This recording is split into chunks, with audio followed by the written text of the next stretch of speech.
Hello, Spacers. This is Atlas, Berserker of the Acers. I need the audience to share our story to anyone you meet. One, to increase my standing for promotion. And two, it'll help our group share our story through the planetary system. We love to see our supporters and backup from everyone who watches. I'll hand you over to Nathan. Hey guys, thank you for watching and supporting through following, subscribing, Patreon, and even just watching, listening to the show.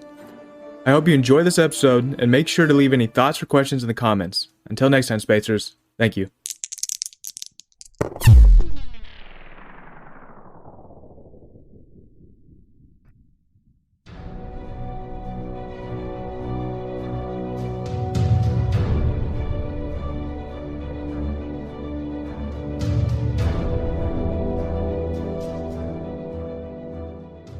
You ever get tired of drawing maps and having your players ruin your hard work by teleporting away?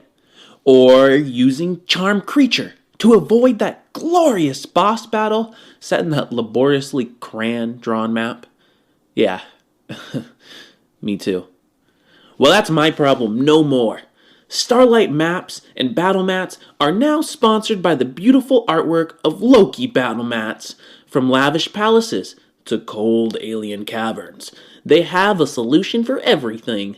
The maps come in big books that are easily transported, can be drawn on with erase markers, and immerse the players with a stunning reality. They'll forget they aren't actually standing by that pool of lava. And battle mats are only the beginning of what Loki has to offer. Want to know more? Go check them out, or stop by our YouTube to see what they have to offer. Now, let's roll. All right, hey guys, welcome to Starlight. I hope you're having a happy start to your April. This is not an April Fool's. This is the real deal. We're bringing you the next saga going on in the Spacers Adventures. We just listened to McKenna's crazy adventure, the intrigue, the news that things might not be as they seem. And she picked up a companion along the way. When the Spacers come back together, it's going to be interesting to see what happens. But that is not important. We jump over with Nathan Kuntz, who is playing Atlas, to find out what is going to happen. And so, with that, let's jump in to Starlight. Neuralink, access memories. Accessing. Escaping the Nanoyan jail thanks to mysterious aid, Atlas managed to retrieve his and McKenna's gear from the control center. Dispatching the guard stationed there, he is able to use the mini monitors to figure out a rough layout of the facility. Storming the building, the Berserker manages to escape the throes of officers chasing after him, evade Gorn's killbot, and face off with the snake-eyed tiefling. But rather than killing him, Atlas instead parlays, realizing that Gorn is a fanatic. He lays it all out on a bluff, that the Sunmaker is in grave danger, and he was sent to protect him. Partially convincing Gorn, Atlas offers to prove it by setting up a direct line of communication with his bosses. Knowing there's an Acer arm located in the nearby city of Sanctuary, Gorn and Atlas enter into a tenuous ceasefire. This time, taking a starship directly to Sanctuary to hopefully convince Gorn and thus trick him into aiding the Spacer. Memories retrieved. We are going to jump in, and similar to what I did with McKenna last time, we are going to put this up to a roll of fate. Okay. The people have spoken and have decided that you are not worthy of inspiration from them, which when that happens, that means I leave it up to the gods to decide. So what you're going to do is you're going to roll a die 100. If it's 50 or higher, you get 1 point of inspiration. But if it's less, I get a point of inspiration or de-inspiration that I can spend to either put you at disadvantage or to give one of my characters advantage. You're telling me I screwed myself. I thought the fans were going to say yes, so I voted no at myself. You did. But you still might get an inspiration. Okay. Alright, I see how it is. I got 0, 0, and 6 on the That's a dice. 6. That is a 6, my friend. The gods have spoken, and that is a point for me, which I will keep in my back pocket. We pick up with the soft rumble of the engine of the starship.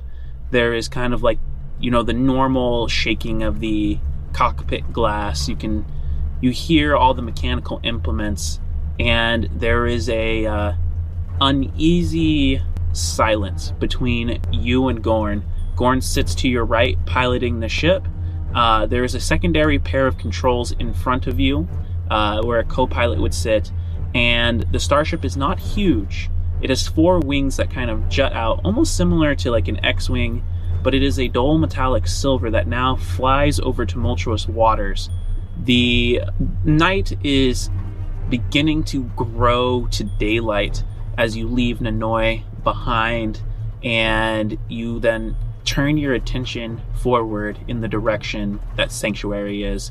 A pair of fuzzy dice kind of bouncing back and forth between you two. Gorn is silent. There is a shifting of boots from behind you, and you kind of like look back every once in a while to make sure that this isn't a trap, but Gorn seems to be pretty certain and fanatical about the danger that is potentially present to his dear Mr. Akram, the Sunmaker. And when you look back, you see his 2 guards hanging in this kind of small, like, bay room on the sides of, like, small benches. Both of those guards are dressed in blacks with kind of, like, tan vests. There's a little bit of, like, slightly kind of tattered hems of shirts on the bottom. And you can see that they have the same burst rifles kind of attached to their back, and goggles on the front so that their face is obscured. The lower half of their face is present, and it is a slight hue of salmon. You look forward again. Gorn doesn't look at you. You fly for quite a while with this silence. Even with the starship, it takes, probably will take a few hours to get there. I'll walk up to Gorn and ask him how he met the Sunmaker. The Sunmaker found me. He brought me here when he fled from the Nuguva Knights. I was but on a failing colony ship, and the Sunmaker, at the behest of my parents, took me. He doesn't look over at you, just continues looking straight ahead. And then how many guards are on the ship with Gorn? You look back again and you kind of like take tally. There are only 2. Do they look like the ones that were in the cave with him? Okay, insight check with advantage. 13. You're fairly certain that they are. Can I contact the Acers without him knowing? You would be able to use the comlink to reach channels that you know. Given the Acers' interconnectedness, there would be some form of general comm channel that anyone can use, basically, if they're in distress or whatever, to get a hold, not an SOS signal, but a main thing. So yeah, I think so. And then I believe you have business speak, right? So you'd be able to, I think you'd be able to use business speak to communicate out loud, but in a way that Gorn likely wouldn't understand. Yeah, so I'm going to try to get in contact with get on the channel, and then try to contact, if possible, the branch there, or just somebody that can basically relay information. You give it a kind of a ring, there's kind of a crackle, and it takes about 2 times, and then a response kind of pings back to you. And you hear a voice that asks for your credentials as an Acer. I'll put over the comms that this is Atlas Berserker located in Illinois. The voice crackles back over as you send that information. and asks for confirmation of your family name. Alice will just respond and say that the name would be Atlas Kashin. This is a Tetsup arm. State your arrival. I'll be landing in Sanctuary after a couple hours. I'm on a foreign vessel. It's going to be temporary allies. I need information passed on to the higher-ups when I go to report, because they'll be speaking to a business partner. In this sense, they have information on the target. As of right now, they do not know that I am not friendly with the target. We'll take Sulfate Tower. You'll see it as the largest tower in Hanoi. Take landing pad 8. You'll be heading to the Dakar Gold Casino. Knock on the second door and ask for Smiley. Confirming that I bring the temporary business partners to that location, or just myself. Are they friendly? Temporarily. It's just, as of right now, they're allied due to a business deal. Then, temporarily, they're invited. Copy that. Gorn looks over at you, and he has kind of a confused look on his face. Doesn't say much. He goes back to piloting. We'll be there in 2 hours. Well, I go up and clap Gorn on the back with my big hand. Not hard, not hard. Don't be so nervous, buddy. We need to land on our landing zone 8 on Sulfate Tower. My bosses will have a location set up to where we can be discreet. He looks back at you and raises an eyebrow, and it's kind of that scaled eyebrow. That's the richest building in all of Sanctuary. Well, you chose right. I'm just going to clap on my back again. What danger is my Sunmaker in?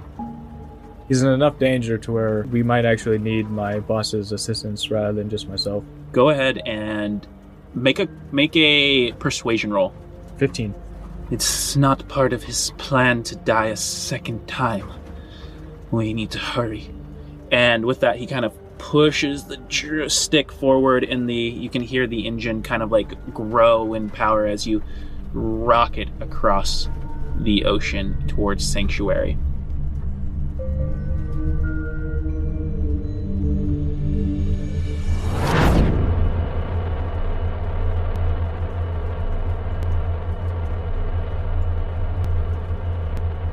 Eventually, you start to see the shining jewel that is Sanctuary.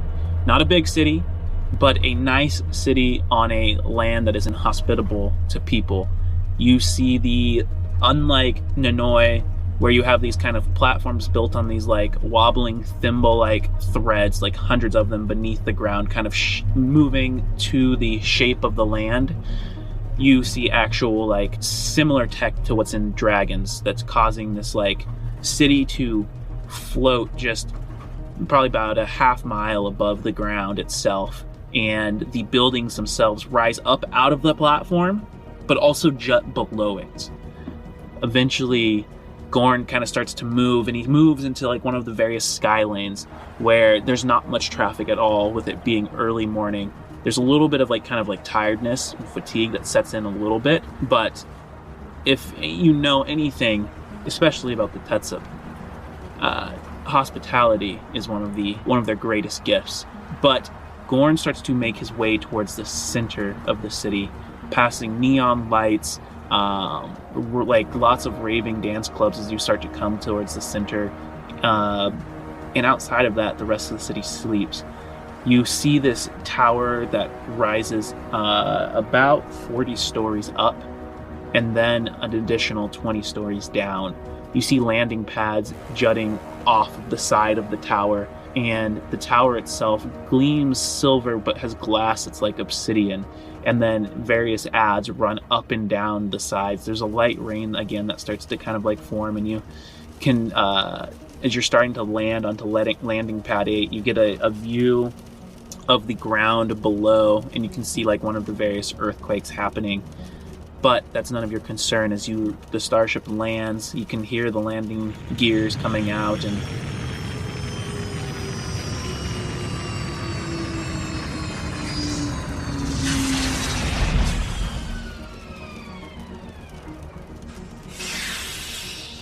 Gorn brings the engine to a lull and then off.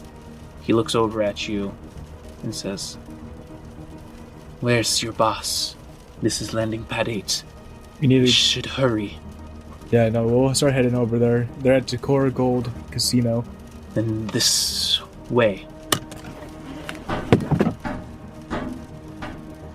As you start to leave the ship, the two guards get up at exactly the same time and flank right behind Gorn.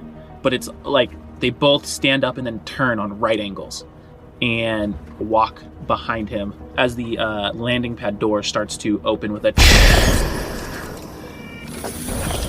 Go ahead and make a perception roll as you're walking out of the starship.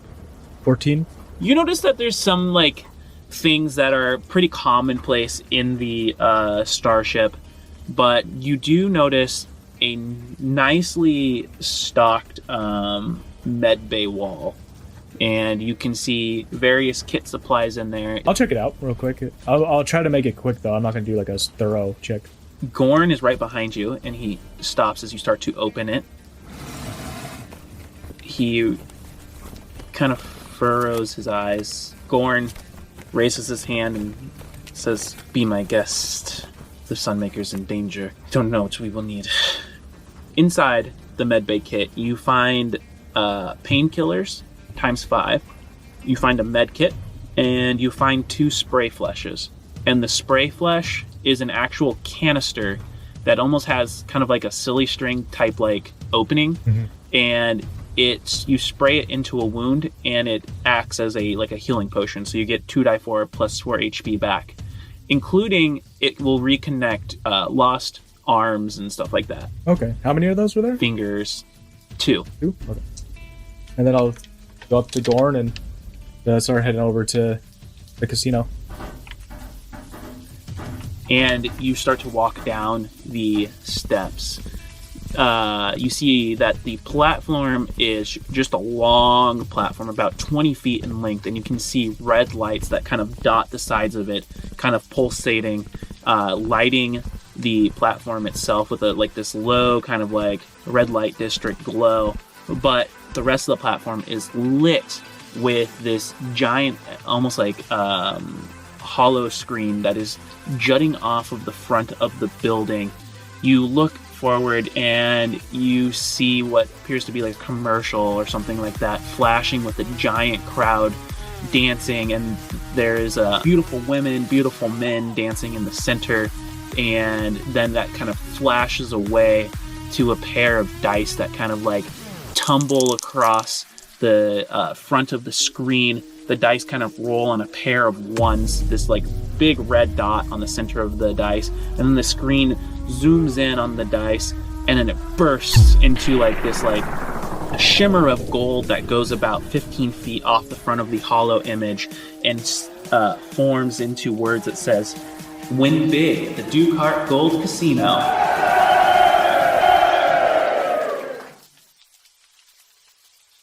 And your eyes trail down and you see these huge gold gilded doors. And it slides open as a bunch of people inside kind of like walk too close to the doors and then kind of like walk drunkenly back in, laughing, letting out this huge cascade of music. And then the doors close and it cuts off. You look about and you see a second door to the side of it. This one is also gilded, but it is much more quaint. There doesn't seem to be a handle as you approach it. It has like these rivets of like metal welded into it, or so it seems. But the rivets are probably about the size of a $50, and they are just jet black. Alrighty, I'll walk to the second door and have Gorn follow me over. Hey, it's Atlas. I'm looking for Smiley. The black dots light up. They turn a flash of yellow, and they all kind of like pop out about an inch, and then they turn. You see little irises kind of appear. There's probably 16 in total, and then a voice appears over the top, and it starts to speak in an alien version of business speak.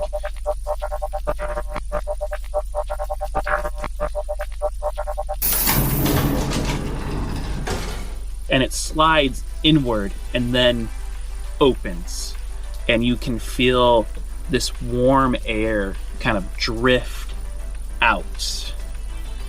And you don't see anyone necessarily that would greet you right away. What you see is a hallway that is, from where you're standing at the cusp of the doorway, is white marble.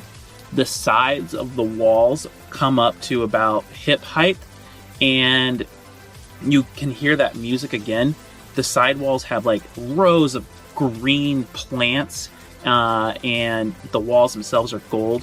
You walk forward into the hallway, and you see that this like walkway is separate from the main part of like the casino entrance, where you can see like there's kind of like a dance hall like right near kind of like the front, and out more on the peripheries away you see all of the gambling centers, and you can see various rooms. You can see like various folks who work in the casino moving back and forth serving drinks, and you also see like a kind of like a lobby, but none of that matters to you because the walkway you're on leads straight ahead to another set of doors. The walkway, as you take further inspection, is separated by a veiled purple shimmering that comes up from the plants, and you realize that there's some sort of like plasma wall that protects it from anyone who doesn't belong there.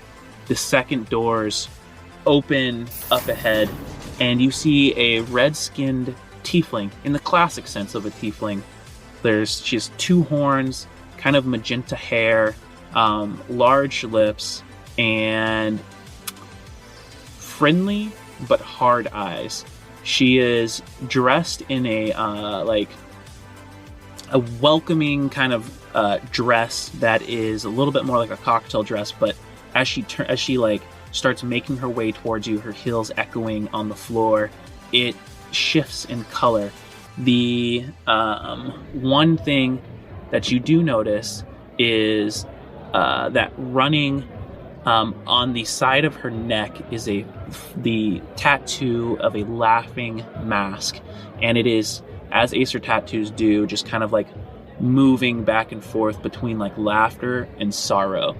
She comes forward, meets you, and raises a hand with long fingernails that extend probably 3 or 4 centimeters past the fingertip. The name's Astrid. Welcome. Atlas, was it? Yes, it's Atlas. Atlas in a non cliche or cringy way. He's gonna take her hand and do the whole classical little like kiss on her hand. Make a charisma roll. Oh no. 5. Yes, my name's Atlas, and I have a appointment.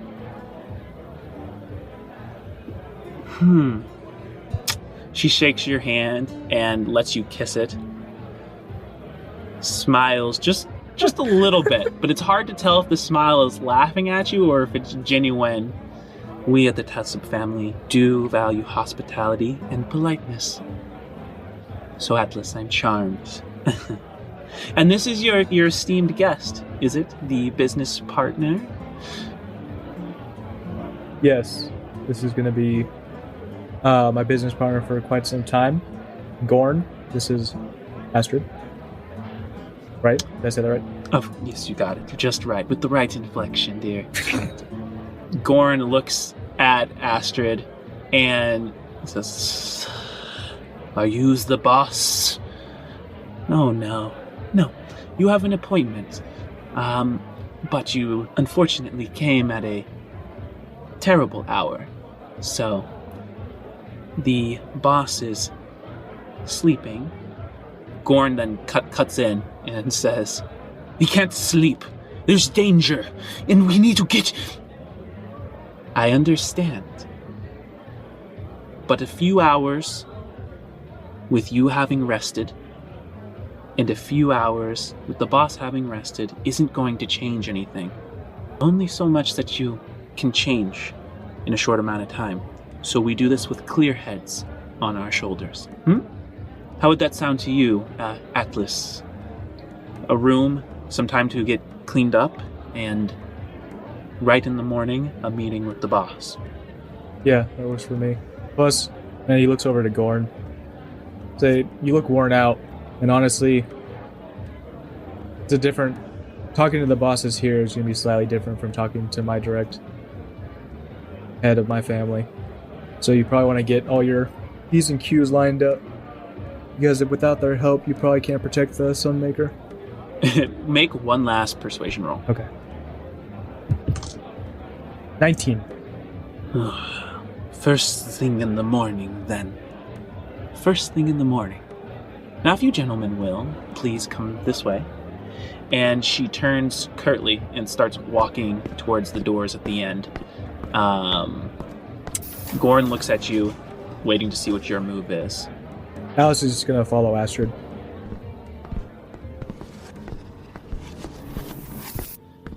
The doors, as you pass through them, lead into a different set of back rooms. There's like red velvet hallway, and the red velvet hallway goes for about 10 feet and gives way to natural moonlight coming in through a skylight that has been like opened up through about the central part of the tower. Astrid walks forward and comes to the end of the velvet part of this corridor, where you can then see there are steps that lead down to fields of grassy green, actual like trees, beautiful gardens, a fountain in the center, and she slips off her shoes and points past this huge, almost like kind of like park rotunda, to where you can see a set of rooms, and she says, "You'll be taking 3C, and we never want your guests too far from you, so you will have 3D. And one other thing, please either walk the perimeter to the rooms or remove your shoes when walking through the garden estates. We have worked very hard to cultivate an actual biome here, since the folks of Sanctuary can't actually touch the ground." And she then starts to kind of like show you guys to your room. She first shows Gorn to his. He hesitantly walks in, checking it out, and when he's certain that it isn't a trap, nods back at you and says, "First thing in the morning." And him and his guards close the door. And that's when you start to notice that quite a few Acer thugs kind of like lurking in the shadows of the tree. And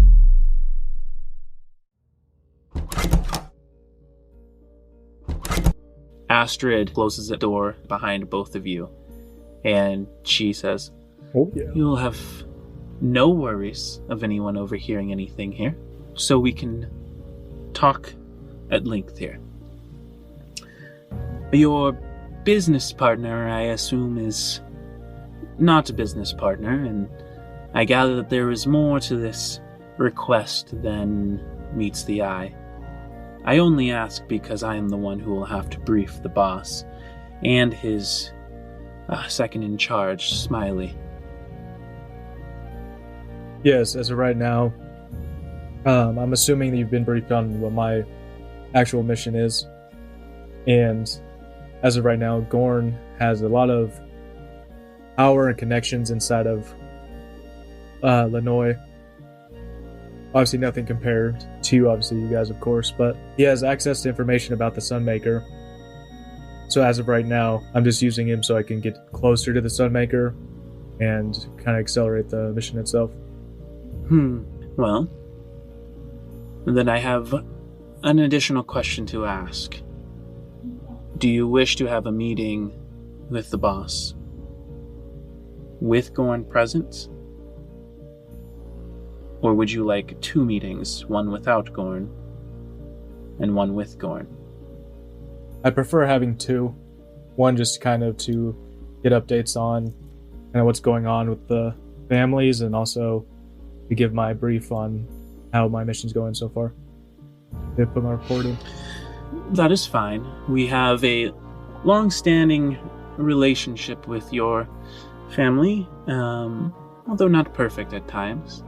And we are a family that watches out for every other one. So I hope that this favor is returned. Now, as you know, nothing is given for nothing. And just mule that over. But as for now, anything you need, room service,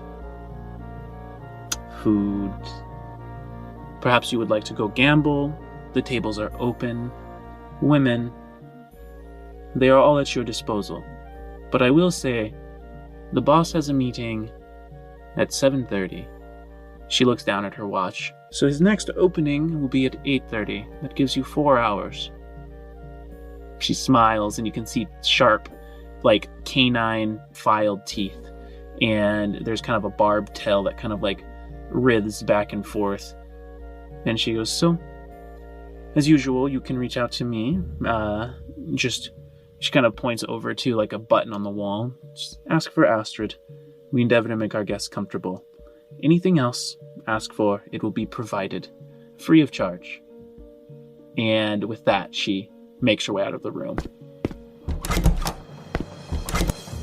I'll call the room service for some food.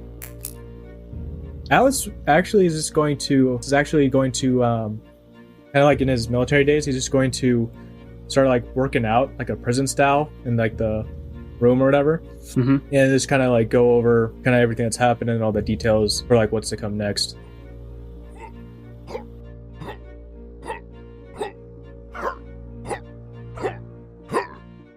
The intercom kind of like gone in your room. Alright, kitchens are up and ready. What should we bring you? Name it, we have it. Name it, we have it. So Alice is he's gonna want a space serpent sushi, like a line of sushi, but it's like, has to be like exotic serpent. Yes, salamander tail, ready and wrapped for you. We'll have it up to your room soon. One other thing. I'm assuming the family sells. He's gonna say, do you have any smokes? More potent smokes? Yeah, so we got a pack of Dracadas we can send right up to you. Hand-rolled and stuffed down in Iptorn with the finest salts. Perfect. Yeah, so just that and food as well will be all I need. Thank you. Give us about 20 minutes. And with that, it crackles out.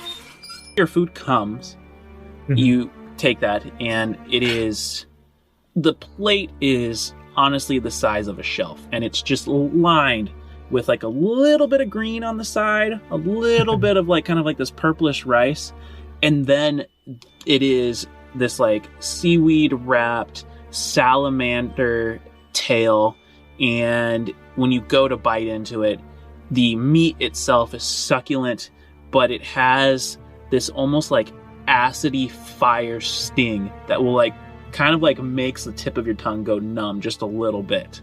As you're going through that, there's a little bit of time to also start to kind of like have some time to yourselves, the time that you haven't had probably since you took the trip on the dragon to Nanoi. Yeah. And you're able to kind of run through things.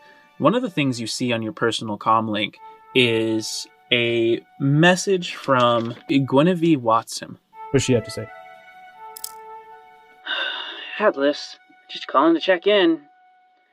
It's honestly, since you've left on this mission, it's kind of been rather boring around here. No projects, no nothing. Anyways, I hope this first big solo mission of yours is going well. Also, she called again. You told me to watch for the number that you gave her and let you know when she calls. And so here I am. She called again. No message. But I am going to wonder, how long until you give her a call back? Anyways, stay safe and hurry back for the next upgrade. Now a debate. Do I call her? Yeah, you know what? I'll call Guinevere. I'll call her. Roll a die 100 roll. We're looking for 70 or higher. Let's see. 92. And you see a picture of Guinevere's like head kind of pop up, kind of like a little hologram that comes off of this handheld device. It's all just kind of like this like faint like light green, but there's like hints of color. But your imagination fills in the rest. You've seen her enough, and she is normally like short yellow hair that kind of comes to just about the chin and kind of like tapers down. You can see the hints of like half-elf ears that kind of come up with a kind of sharp end, and she is not drop-dead gorgeous, but she is somewhere in the middle. The thing about her is she has just a kindness to her, no matter what time, what hour, for whoever. And you also see a little bit of like the family tattoo kind of like on the hints of like a shoulder. You can see like one of the shirt she's wearing, some sort of a nightshirt, is kind of like partially like falling off the shoulder, and she kind of pulls it up and Oh, hey. About time you called me back. Yeah, a lot has been going on recently. Yeah, enough to call me at this hour? Yeah, it was really the only free moment that I had. What time is it actually over there? It's just past midnight. Right now I'm actually at a casino run by the Headset family. Wow. It's only for a mission. You and your pilot are making it big, aren't you?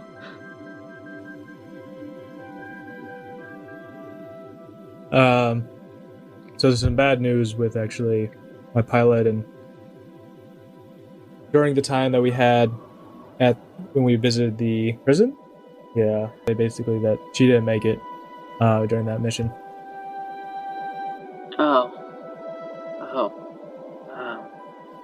she kind of gets a little bit of the story. It's just like, it's terrible. I'm really sorry.